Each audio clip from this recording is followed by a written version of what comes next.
এই খেল তামাশার দুনিয়াকে আপনি আপনার জীবনের মূল উদ্দেশ্য করে নিয়েছেন। আফসোস, আপনার নবী সাল্লাল্লাহু আলাইহি সাল্লামের দাড়ি ছিল, আপনার নেই। এটা আপনার লজ্জা লাগে না? আপনি নাকি স্টাইলিস্ট, আপনি নাকি ভদ্র, আপনি নাকি বড় হলে রাখবেন। কাগজ কলম আছে এখানে? আমি বলেছিলাম যে প্রশ্ন আমরা নেই না। আমি কোনো ফকিহ না বা মুফতি না। আমি কোনো কি না? আমি আপনাদের ভাই দুটা কথা বলে চলে যাব, ভালো লাগলে নেবেন, নাহলে বাদ, একদম ছুড়ে ফেলে দিলেন। বুঝে আসছে না? আসলে কারণ প্রশ্ন নিলে হানাফি হানাফি সুবিধা মতো প্রশ্ন করবে, শাফি শাফি সুবিধা অনুযায়ী প্রশ্ন করবে, কে কারে কেমনে গুতায়া, কেমনে হারায়া, কেমনে কার কথা উপর রাখবে, খালি ওইটা করবে।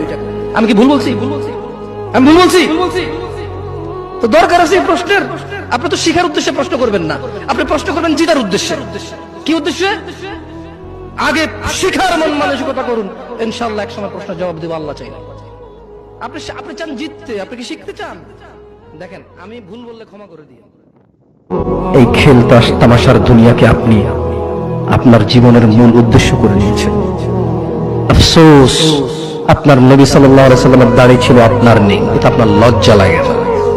আপনি নাকি স্টাইলিস্ট, আপনি নাকি ভদ্র, আপনি নাকি বড় হলে রাখবেন। কাগজ কলম আছে এখানে? আমি বলেছিলাম যে প্রশ্ন আমরা নেই না। আমি কোনো ফকিহ না বা মুফতি না। আমি কোনো কি না?